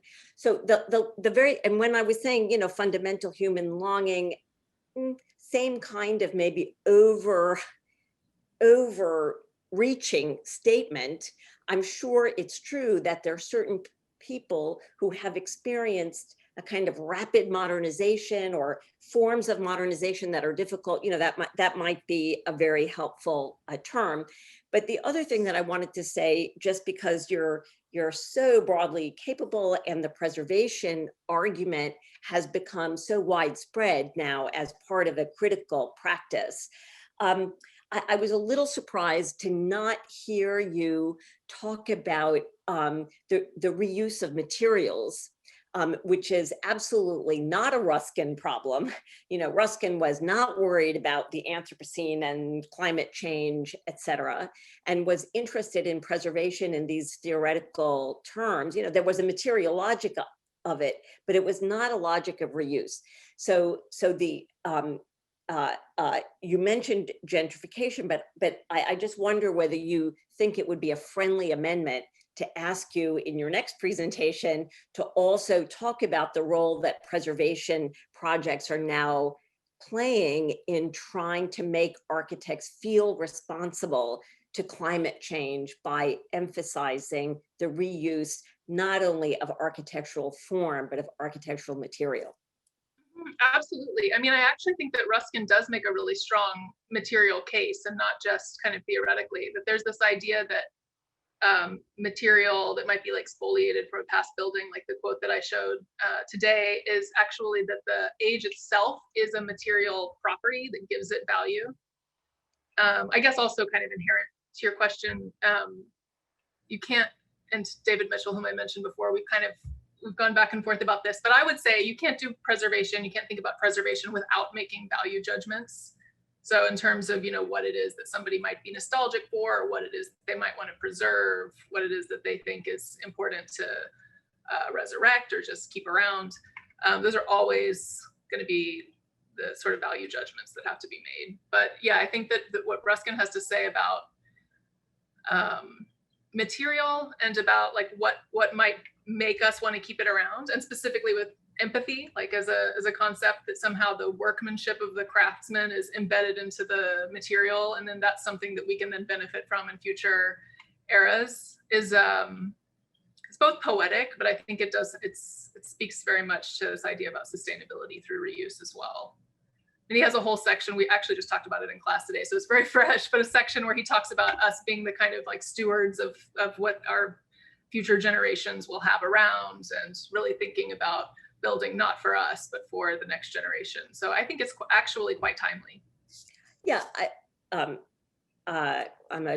like everybody here, I'm a close reader of Ruskin, and I certainly, of course, know well not only Ruskin's views on materials, but the very deep literature on this topic, and the role of Venice in particular as the first city of decay that preservationists were concerned about.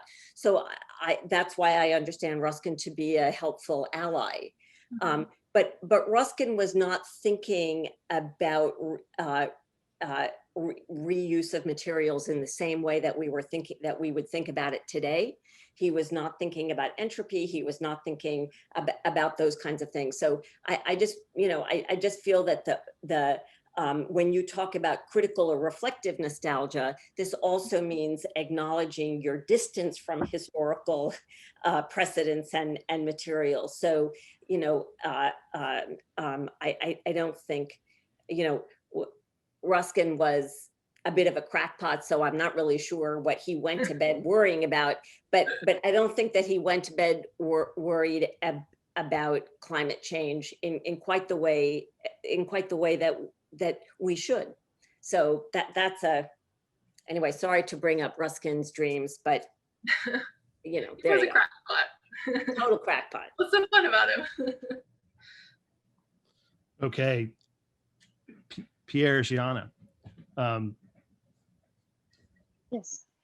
I found a number of the aspects of your talk really compelling. I mean, from the aesthetic production around the issues to raising the issues generally, and then the way in which you sort of desimplified the design health emphasis that I think we see institutionally all around us. So I think your work is provocative in those ways, and likely in other ways as well. What I'm less clear about, though, and what I wanted to invite you to talk more about is really the why. So I agree with you, and I think it's a pretty astute observation that the jurisdiction of the medical is expanding.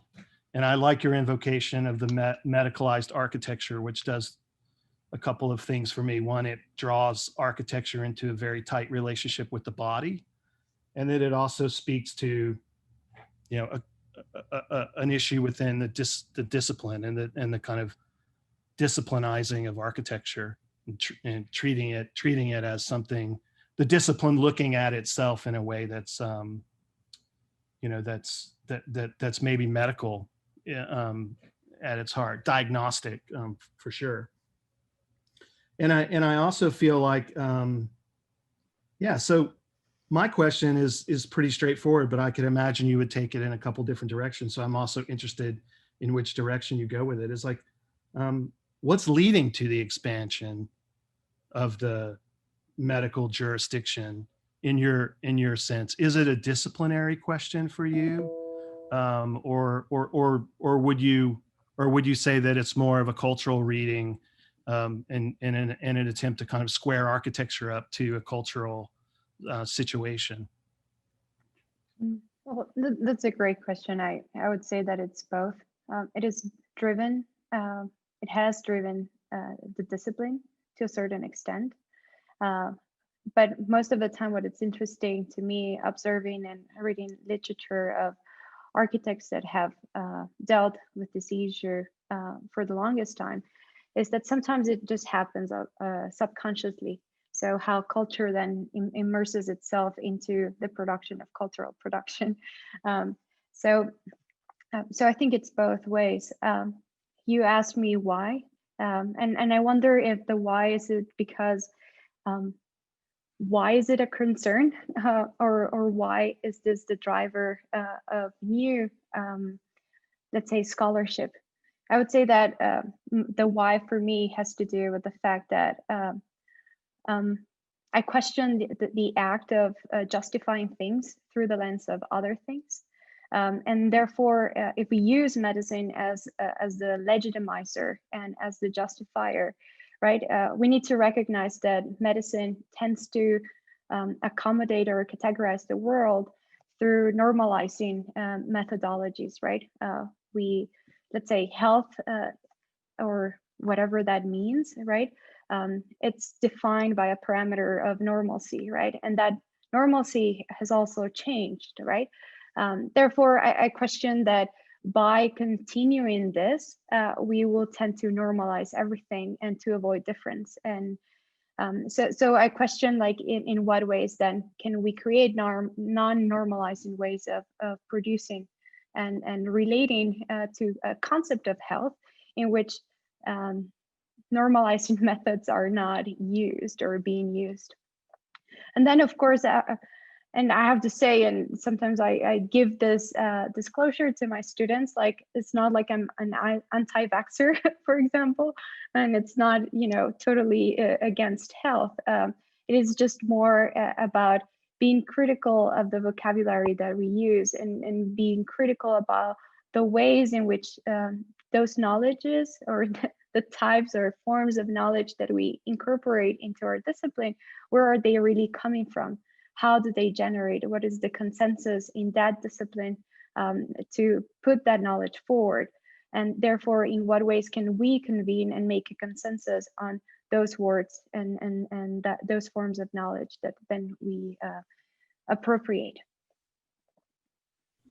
Yeah, I was thinking similar. I was thinking that if we were to take the discipline, as the primary framework for that expanding jurisdiction of the medical, let's say, or the scientific method, you sort of made that an analogy as well. It would probably have something to do with, the ways in which architects seek out a sense of relevance for their work culturally, the way that they posit themselves, generally speaking, as problem solvers, and therefore find problems. And I see that, I see a strong analogy between the idea of a medicalized architecture and one that is being put forward out of a sense of solving a problem.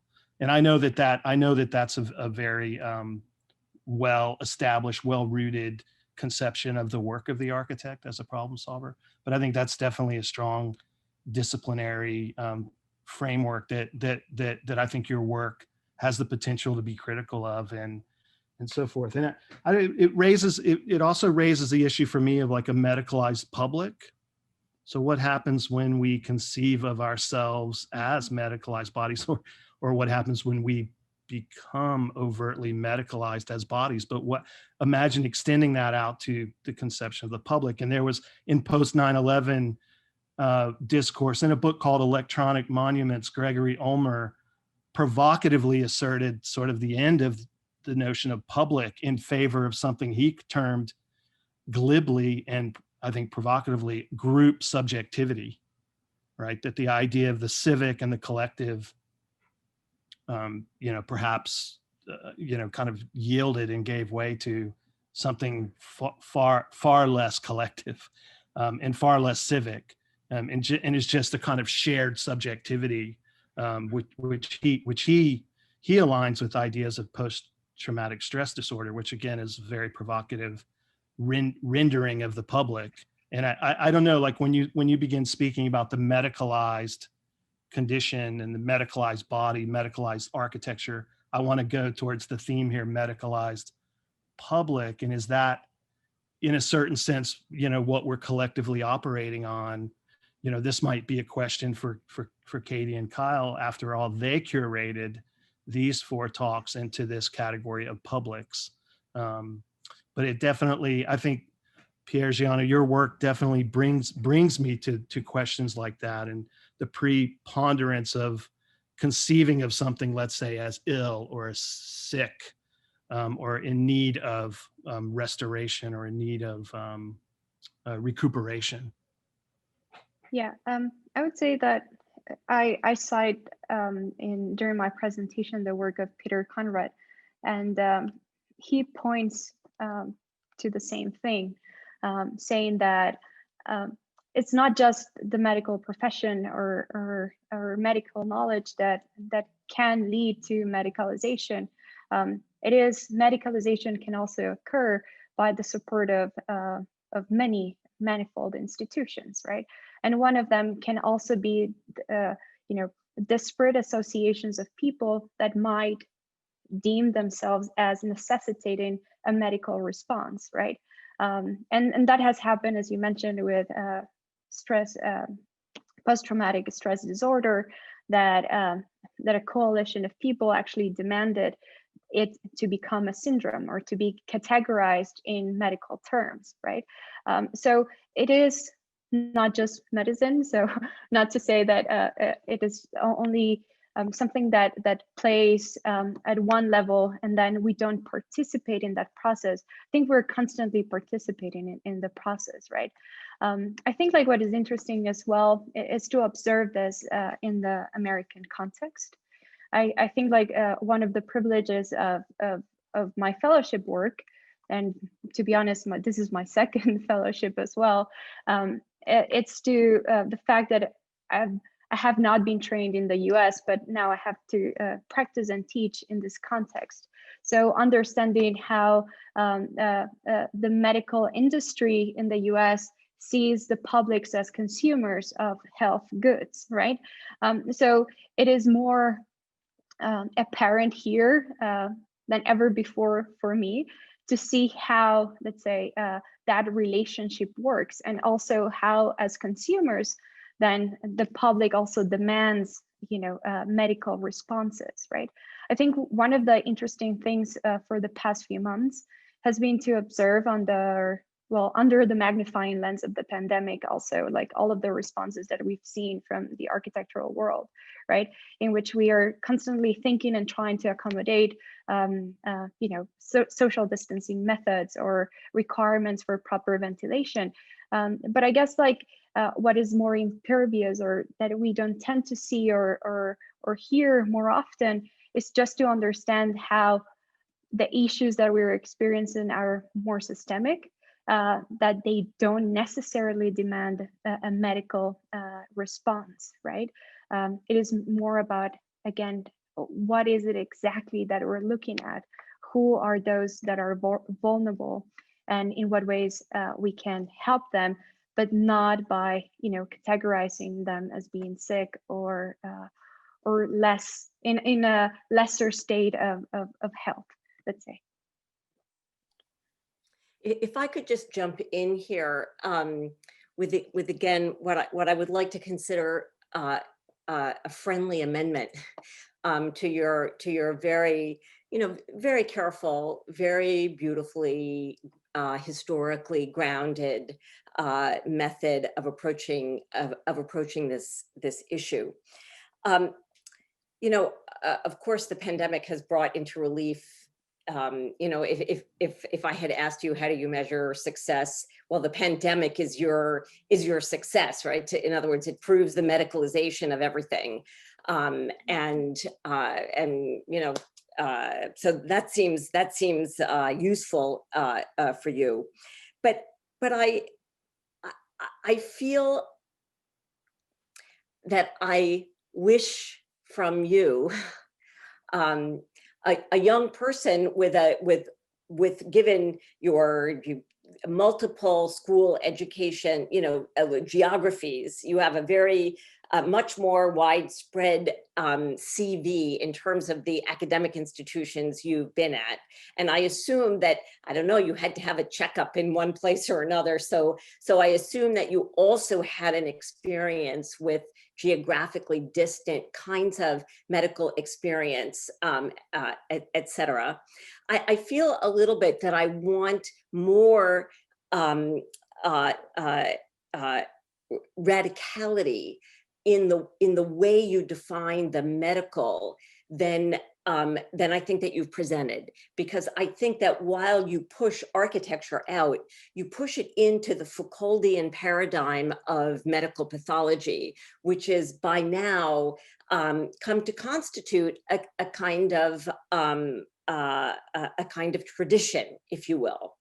So I was thinking, perhaps instead, one of the things about COVID is this issue of quantifying COVID deaths and how they get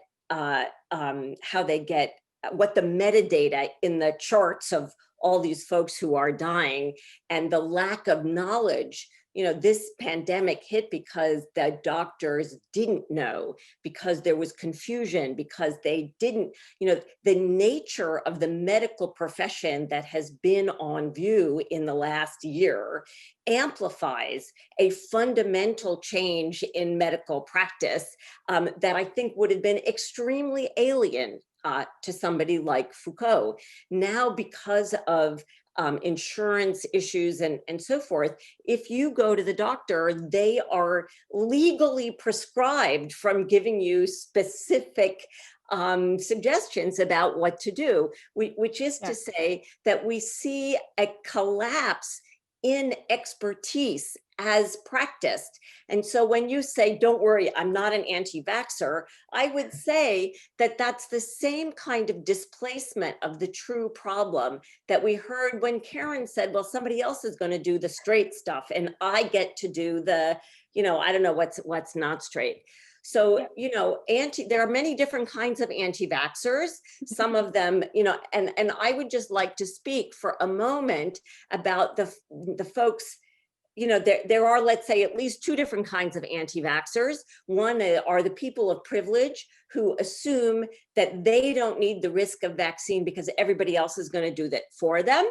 Okay, I couldn't I couldn't give a shit about them in a theoretical sense. Maybe in a political sense, they have a lot of the power, but it's the other people who are anti-vaxxers because they don't believe in medical expertise. They are outside of the Foucauldian paradigm. Their sense of what their bodies are entitled to, how they operate, what longevity might look like, what access to, I mean, that's a crazy, interesting world. That's the world, I suppose, that Karen is trying to find maybe in some way, you know, and to think about their anti-vaxxer, to think about the anti-vaxxer as a public and equally entitled to architecture and medical care as anybody else, but deeply suspicious. You know, I wonder whether YT's kid, you know, I mean, maybe that wasn't an anti-vaxxer, but I see the logic of anti-vaxxer there. And I also see a logic across the board in the presentations of a kind of difficulty in thinking about this world. And I would say, you know, that world really presents a serious challenge to facts, to expertise, to professionalism, to all of the straight stuff, and it's an urgent problem. You know, the anti-vaxxers are urgent. Teach them, they need you. No, exactly. It's just like precisely because the medicalization, at least in the last 50 years, has occurred because of the further industrialization of medicine as a business, rather than as a repository of knowledge about the body and in what ways the body is treated, right? Yes, indeed, it falls outside of the Foucauldian paradigm. And I agree with you. It is indeed a problem of knowledge, of who holds that knowledge and who continues to hold the bastion of expertise. And I agree with you that that is definitely something that, at least for me, has made clear the fact that the way medicine has been framed from the mother movement up until today has totally changed, right? I recently concluded in the fall, the second version of the studio, and we were dealing with Austin, and a group of students, they created a clinical corpus of the city of Austin, and one of their interventions was actually that, like, how do we provide knowledge about expertise to the non-expert public, right? And in what ways can we support that infrastructure, right? And in what ways can architecture even provide some sort of support for that transmission of knowledge, or to the generation of some sort of dialogue? So yeah, obviously it is a matter of education, and therefore just having that conversation with them was enough to understand, like, yes, the fact that we don't understand numbers, the fact that we don't understand the sort of civic responsibilities during the times of a pandemic needs to be transmitted, needs to be communicated. But it is definitely a problem of our time, the fact that we do not believe in expertise, right? Or that there seems to be— Some of us do, not we. I do. Just gotta be careful. Some of us do, some of us don't, and this is really the collapse. That is the collapse of the Foucauldian paradigm, and the we is that's where the politics of this lies, and it's, you know, I press on you because the field is in your hands. You know, what it can do is going to depend entirely on the decisions that you make, and these minor little things are extremely evocative. And you know, YT's the very youthful, you know, when is a public or a community available to be spoken to is also an interesting question, because one of the things that we've seen is at a certain moment of maturity, critique of expertise and so forth also hardens into racism, anti-Semitism, fascism. I mean, we have seen, there is an alignment of these things. And I mean, I don't know. I think that at a certain moment, somebody who's a fascist with a gun is actually not somebody that I feel safe talking to. So that's not my address. Don't want to talk to them.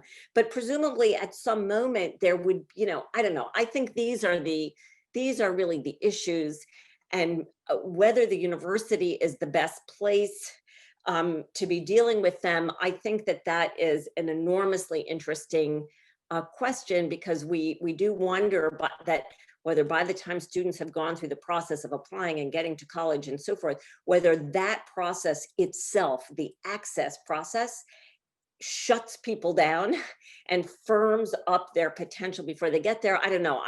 I'm speculating wildly, about nothing. But the four of you have incredible capacity, quite astonishing modes of observation that you have deployed.